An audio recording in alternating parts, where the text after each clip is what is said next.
If you're fascinated by the medical innovations that saved thousands of lives during the Second World War, this channel brings you deep dives into the stories behind battlefield medicine. Hit that subscribe button and turn on notifications, because each episode reveals how courage, ingenuity, and science collided in humanity's darkest hours. Now, let's step onto the beaches of Normandy on the 6th of June, 1944, and see how the Royal Army Medical Corps turned sand and chaos into an organized lifeline. Dawn breaks cold over the English Channel, the sky a pale gray smudged with smoke from naval guns pounding the French coast. Aboard the landing craft, men of the Royal Army Medical Corps grip their medical panniers and stretchers, their steel helmets beaded with salt spray. They are doctors, orderlies, stretcher-bearers, drivers, all bound for the beaches of Normandy with a single mission: to collect the wounded, sort them by urgency, stabilize them where they fall, and push them through the evacuation chain faster than any previous campaign in history. The beaches ahead, codenamed Gold, Juno, and Sword in the British and Canadian sectors, are cauldron of fire and confusion. Shells burst in the surf, machine gun tracers skip across the water, and mines detonate beneath the tracks of amphibious vehicles. Yet somewhere in that maelstrom, the RAMC must build a functioning triage system, right on the sand, under enemy fire, and keep it running as the tide rises and falls. This is the story of how they did it, how they cut the time from wound to surgery, and how they saved lives that would have been lost in any earlier war. The planning began months before D-Day, in the staff rooms of 21st Army Group and the War Office. Medical officers studied the lessons of Dieppe, of North Africa, of Sicily and Italy, where delays in evacuation had cost lives and limbs. They knew that the so-called golden hour, the critical window for resuscitation and surgery after severe trauma, was often measured not in minutes, but in hours or even days in previous campaigns. On the beaches of Normandy, that would not do. The planner sketched out a system of interlocking medical posts, each one a step in the chain. The Regimental Aid Post, or RAP, where battalion medical officers and orderlies would give first aid and label casualties. The Advanced Dressing Station, or ADS, slightly behind the front line, where more thorough stabilization could occur. The Main Dressing Station, or MDS, further back still, where minor surgery and prolonged resuscitation took place. And finally, the Casualty Clearing Station, or CCS, where definitive surgery was performed.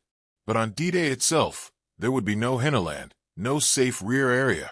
The beach was the front line, and the MDS would have to function almost on the waterline. Field ambulance units, the RAMC's workhorses, would land with the assaulting infantry brigades, each field ambulance responsible for collecting, triaging, and evacuating casualties from its brigade sector. Beach groups, mixed units of engineers, provosts, medical personnel, and signalers, would control traffic, clear obstacles, mark routes, and manage the flow of wounded from the sand to the landing craft. The plan was ambitious, but it hinged on speed, clarity, and improvisation under fire. The first RAMC personnel touched down on Gold Beach shortly after H-hour, around 7:30 on the morning of 6 June. They waded ashore through chest-deep water, holding medical panniers and stretchers above their heads, trying to keep morphine syrettes and dressings dry. The beach was a nightmare of noise and disorder. Shellfire churned the sand into geysers of grit and shrapnel. Burning tanks leaked black smoke into the wind. Bodies lay in the surf, some moving, some still. Infantrymen huddled behind beach obstacles, German hedgehogs of welded steel and Belgian gates crusted with barnacles. The tide was coming in, and every minute the waterline crept higher, swallowing the wounded who could not crawl to safety. The stretcher-bearers ran forward, crouching low, calling out for casualties, dragging men clear of the surf. They worked in pairs, one at each end of a canvas stretcher, moving as quickly as the soft sand and the weight of a wounded man allowed. Bullets cracked overhead, and mortar rounds thumped into the beach, sending up fountains of wet sand. There was no cover, no respite, only the grim task of finding the living and getting them to the collection point. The collection point was marked by a Red Cross flag on a wooden pole driven into the sand, flapping wildly in the wind.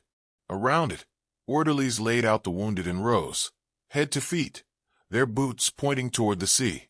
A medical officer, captain's pips barely visible beneath the grime on his battle dress, moved along the rows, kneeling beside each man, making snap decisions. This was triage in its rawest form. The word itself derived from the French verb meaning to sort. The British Army used a four-category system, though the labels and their exact definitions varied slightly between units and theaters. Immediate cases, marked with a red tag or label, were men who needed surgery within hours to survive. Penetrating chest wounds, severe hemorrhage, compound fractures of the femur, abdominal trauma. Delayed cases, marked yellow or sometimes blue, could wait for surgery but still required it eventually. Simple fractures, non-life-threatening wounds, minor head injuries. Minimal or walking wounded, marked green, could return to duty after minor treatment or evacuation to a less urgent facility. And then there were the expectant cases, sometimes marked black or left unmarked. Men so gravely injured that survival was unlikely even with immediate surgery, and who would be made comfortable with morphine but would not consume scarce surgical resources. It was a brutal calculus, born of scarcity and necessity, and it haunted every medical officer who made those calls. The captain at the collection point on Gold Beach, his name unrecorded, but his actions typical of hundreds that day, worked quickly. He would tear open a man's battle dress, assess the wound by sight and touch, check for shock by pressing a fingernail and watching the color return, listen for breath sounds if the chest was involved, and make his decision. A soldier with a sucking chest wound, gasping and cyanotic, received a red tag and a shot of morphine from a syrette, the dose noted on his forehead in indelible pencil. An orderly applied an occlusive dressing, a piece of oiled silk or the cellophane wrapper from a field dressing, taped over the wound to seal it. Another man, his thigh shattered by shrapnel, screaming with pain, got a Thomas splint, a metal frame that immobilized the leg and provided traction to reduce hemorrhage and shock. The orderlies were practiced, their movements efficient despite the chaos. They tied the splint in place with bandages, adjusted the traction, and marked the man as immediate. A third casualty, unconscious, his abdomen rigid and distended, was clearly bleeding internally. Red tag, morphine, a blanket against shock, and onto the stretcher. A fourth man, shot through the shoulder but alert and swearing, was marked delayed and moved to a separate row. The captain never paused, never hesitated, though his face was gray with exhaustion and his hands shook. Behind him, more stretchers arrived, an endless stream of broken bodies, pulled from the surf and the dunes. As the morning wore on, the beach groups began to impose order on the chaos. Bulldozers, some of them fitted with improvised armored cabs, rumbled across the sand, pushing aside obstacles and clearing lanes marked with white tape. Beachmasters, naval officers with loud voices and absolute authority, directed traffic with flags and whistles, routing vehicles away from mined areas and soft patches where trucks would bog down. The medical collection points moved as well, shifting inland as the beach was secured, always trying to stay clear of congestion and direct fire.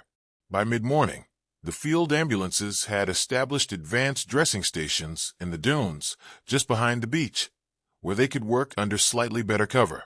These were not buildings or even tents at first, just scooped-out hollows in the sand, roofed with camouflage netting or tarpaulins, where medical officers could perform more thorough examinations and resuscitation. Here, plasma was given intravenously to men in shock, the amber fluid dripping from glass bottles, suspended on rifle but stuck in the sand. Plasma, a clear liquid separated from whole blood, had been a revolution in battlefield medicine. It restored blood volume without the need for typing or cross-matching, and it could be stored as a dried powder and reconstituted with sterile water in the field. On D-Day, RAMC orderlies carried plasma in their medical panniers, and they started infusions as soon as a vein could be found. The immediate cases, once stabilized with plasma, analgesia, and wound dressing, were loaded onto jeeps or DUKWs, the amphibious six-wheeled trucks that could drive straight from the beach into the water. The DUKWs were vital to the evacuation system. They could carry up to a dozen stretcher cases, stacked in racks along the sides and center of the cargo bed, and drive them directly to the landing craft or hospital ships anchored offshore. The ride was rough, the DUKW pitching and rolling in the swell, and some of the wounded moaned or vomited from seasickness on top of their injuries. But it was faster than manhandling stretchers through the surf to waiting boats, and speed was everything. Other casualties were evacuated on landing craft tank or landing ship tank, the LCTs and LSTs that had brought the assault troops ashore and were now returning to England with their decks full of wounded. Some of these vessels had been fitted out as floating surgical units, with operating tables, sterilizers, and surgical teams from field surgical units or casualty clearing stations. These teams, typically a surgeon, an anesthetist, and 2 or 3 orderlies, could perform life-saving surgery at sea, debridement of wounds, amputation of mangled limbs, laparotomy for abdominal injuries, while the ship plowed back across the channel. It was hardly an ideal operating theater, the ship rolling beneath their feet, the lighting dim, the instruments rattling on the tray, but it meant that some men received definitive surgery within hours of being wounded, rather than the 8 or 12 or 24 hours that might have elapsed in previous campaigns. This compression of time was the crucial innovation of the D-Day medical plan.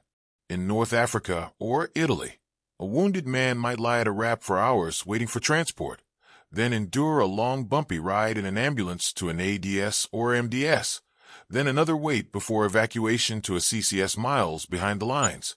By the time he reached a surgeon, 12 or 18 hours might have passed, and sepsis or shock or blood loss had claimed many lives. On the Normandy beaches, the RAMC and the beach groups aimed to collapse that timeline. From the moment of wounding to the moment of surgery, the target was 4 to 6 hours for immediate cases. It did not always work. There were bottlenecks. There were surges of casualties that overwhelmed the system. There were mines and shell fire that closed evacuation routes. But when it did work, the results were remarkable. Men who would have died of shock in a field ambulance in Tunisia survived because they received plasma and fluids within an hour. Men who would have lost a leg to gas gangrene in Italy kept their limbs because they reached a surgeon before the infection took hold. The statistics bore this out, though exact figures are difficult to pin down from the fragmentary records of D-Day itself. In later analyses, medical historians noted that the case fatality rate for wounded who reached medical care alive was lower in Normandy than in any previous campaign, and the incidence of complications like gas gangrene and tetanus dropped sharply. Much of that success was due to antibiotics, sulfonamide powder dusted into wounds, and penicillin given by injection, but much was also due to speed, to getting men off the beach, stabilized, and into surgery before the damage became irreversible. Let us pause for a moment and look at the human side of the system, because the medical chain was made of people, not just equipment and protocols. Consider a young orderly, 19 years old, from a mill town in Yorkshire, who had joined the RAMC because he thought it would be safer than the infantry. He stands in the surf on Gold Beach, water up to his thighs, his boots full of seawater, his hands numb from the cold. A wounded man lies half in the water, half on the sand, shot through the abdomen, his battle dress soaked with blood and seawater. The orderly grabs him under the arms and drags him clear, shouting for help, and another orderly appears out of the smoke. Together they lift the man onto a stretcher, the wounded soldier groaning, his eyes rolling back. They carry him up the beach, stumbling in the soft sand, bullets snapping past their heads. The orderly's mouth is dry, his heart hammering, but he does not drop the stretcher. He has been trained for this.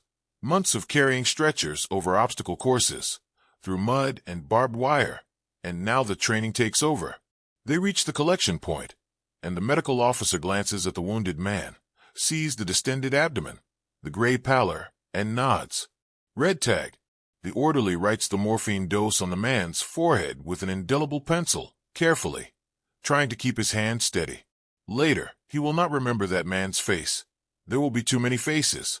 But he will remember the weight of the stretcher, the taste of salt spray, the sound of the man's breathing, shallow and rasping, and the hope that he reached a surgeon in time.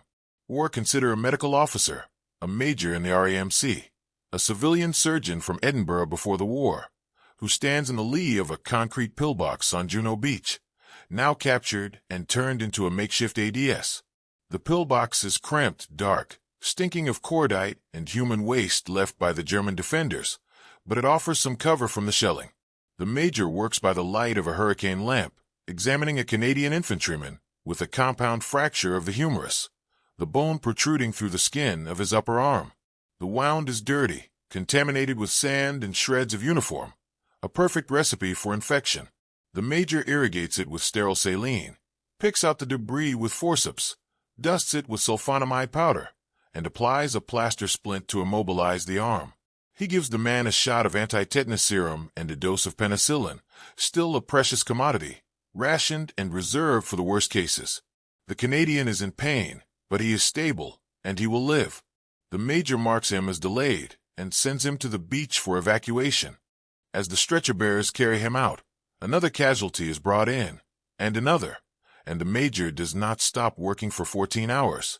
His back aches, his eyes sting from the smoke, and his hands are cramped from tying knots and wielding instruments. But he knows that every man he stabilizes, every infection he prevents, every hour he shaves off the time to surgery, is a life saved or a limb preserved. Or think of a beachmaster, a lieutenant commander in the Royal Navy, who stands on the beach at Sword Sector, directing the flow of vehicles and wounded with hand signals and a bullhorn.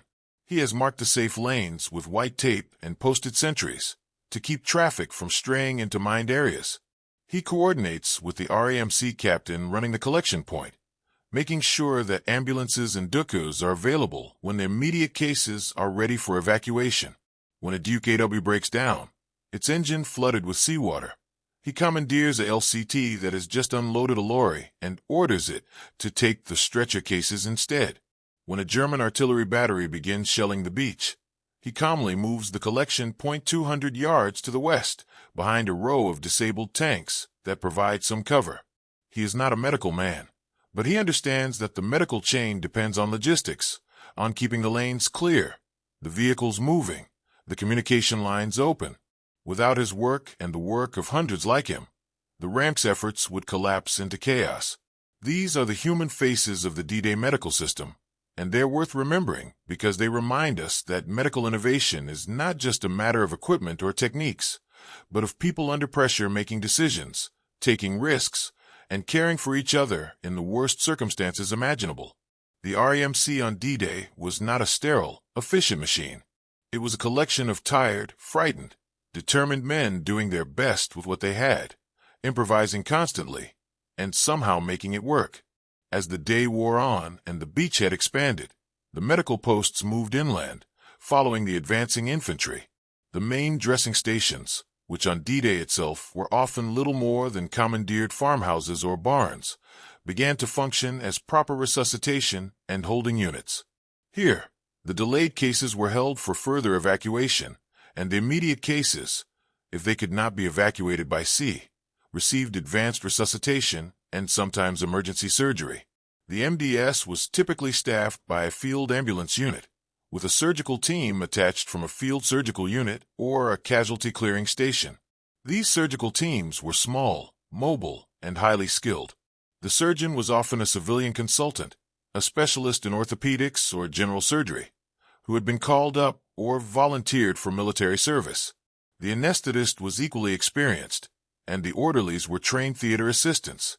They carried their own equipment, packed in boxes and panniers, sterilizers, instrument sets, sutures, dressings, everything needed to set up an operating theater in a matter of hours.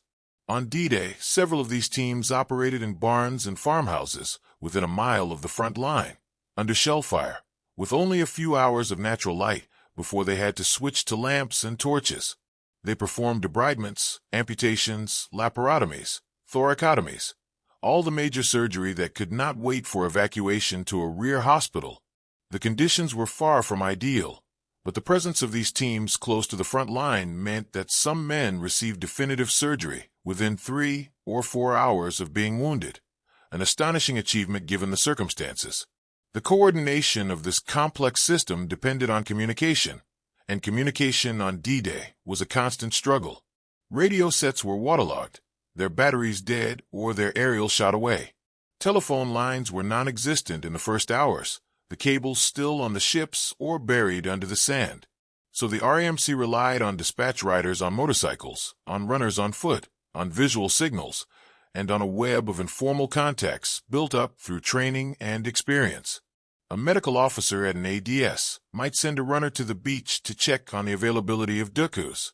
A beachmaster might send a motorcycle dispatch rider to an MDS to warn them of a surge of casualties coming from a particular sector. A liaison officer from a field ambulance might drive his jeep along the beach, stopping at each collection point to get a count of immediate cases and coordinate evacuation priorities. It was a makeshift, ad hoc system, but it held together because the people running it were flexible, resourceful, and committed to making it work. The weather and the terrain also shaped the medical response. The beaches were narrow, backed by dunes or low cliffs, and the tide on 6 June was unusually high, reducing the amount of usable beach. As the tide came in during the morning, the collection points had to move farther up the beach or into the dunes, compressing the space available for vehicles and supplies. Some casualties lay in the surf for minutes, or even tens of minutes, before they could be reached, and the cold water, though it may have slowed bleeding in some cases, also contributed to hypothermia and shock. The wind was brisk and cold, blowing off the channel, and the men who lay on stretchers waiting for evacuation shivered under their blankets, their teeth chattering. The medical officers learned to recognize the signs of hypothermia, the pale skin, the slowed pulse, the confusion, and to treat it as aggressively as they treated blood loss. They wrapped casualties in extra blankets, gave them hot tea when it was available, and prioritized their evacuation to get them into the warmth of a ship's hold or a building as quickly as possible. The sand was another problem, infiltrating wounds, clogging medical equipment, and making it difficult to keep dressings clean. The orderlies did their best, rinsing wounds with saline, covering them with waterproof dressings, but infection was a constant risk, and sulfonamide powder and penicillin were liberally applied as prophylaxis. The German defenders, though battered by the naval bombardment and air attacks, continued to resist throughout the day, and casualties continued to flow from the front line to the beaches. By mid-afternoon, some sectors were relatively quiet, the German positions overrun or bypassed, and the medical posts in those sectors could work in relative peace. But in other sectors, particularly around strongpoints that had not been neutralized, the fighting was still intense, and the collection points remained under fire. A medical officer in one such sector later recalled that he performed triage while lying flat on the sand, rolling from one casualty to the next to avoid sniper fire. He remembered a stretcher-bearer who was shot through the leg while carrying a wounded infantryman, and who refused to put down the stretcher until he had delivered his burden to the collection point, then collapsed himself and became a casualty. These stories of courage and stubbornness and refusal to give up were common among the RAMC personnel on D-Day, and they were an essential part of what made the system work. Equipment and protocols mattered, but so did morale, determination, and the sense that what they were doing was vitally important. As night fell on 6 June, the beaches were still a scene of activity, though the flow of casualties had slowed from the frantic surge of the morning. The immediate priority now was to evacuate the backlog of delayed cases, to clear the beaches and the dressing stations so that they would be ready for the next day's fighting. The DUKWs and LSTs continued to shuttle back and forth, their crews exhausted but still working. The medical officers and orderlies, some of whom had been working for 18 or 20 hours without a break, grabbed a few hours of sleep where they could, huddled in slit trenches or the back of lorries. The wounded who had been evacuated to England were now in the base hospitals, receiving definitive surgery, blood transfusions, and the full resources of a modern medical system. Many of them would survive, would recover, would return to duty or to civilian life. Some would not, but the RAMC had given them the best chance they could have had, and that was all that could be asked. In the days and weeks that followed D-Day, the medical system evolved and adapted to the changing conditions. The MDS and CCS moved forward as the beachhead expanded, setting up in towns and villages behind the front line. The evacuation route shifted from sea to air and road, with ambulances running shuttle services to airfields, where DUKWs flew the wounded back to England. The surgical teams continued to operate close to the front, moving every few days as the battle ebbed and flowed. The lessons learned on the beaches about the importance of early resuscitation, about the value of plasma and antibiotics, about the need for rapid evacuation and forward surgery, were codified and passed on to other theaters and other armies. The D-Day medical operation was not perfect. There were mistakes, there were delays, there were men who died who might have been saved, but it represented a significant leap forward in battlefield medicine, and it saved thousands of lives. The legacy of the RAMC's work on D-Day extends beyond the Second World War. The principles of triage, of rapid evacuation, of forward surgery, of early resuscitation with fluids and antibiotics, all these became standard practice in military medicine and eventually influenced civilian trauma care as well.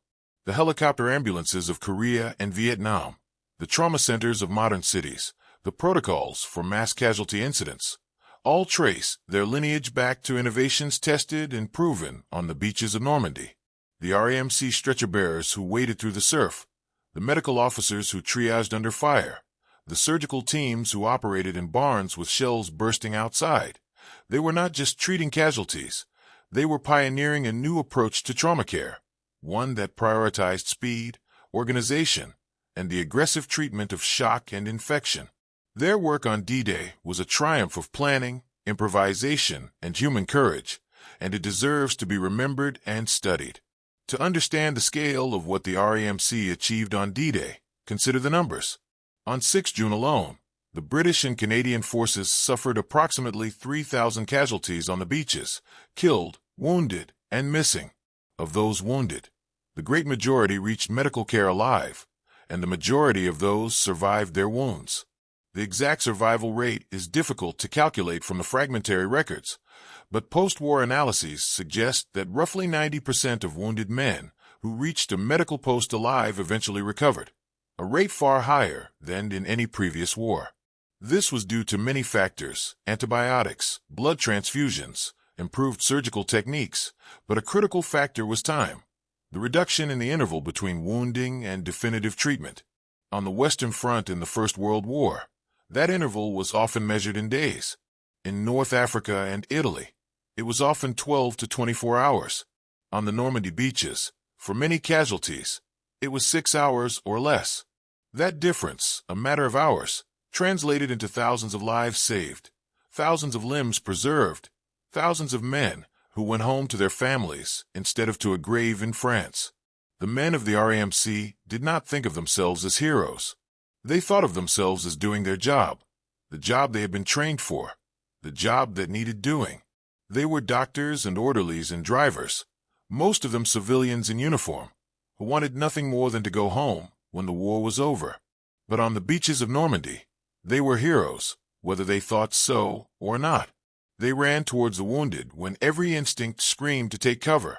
They worked under fire with steady hands and clear minds. They made life-and-death decisions in seconds, and they lived with those decisions for the rest of their lives.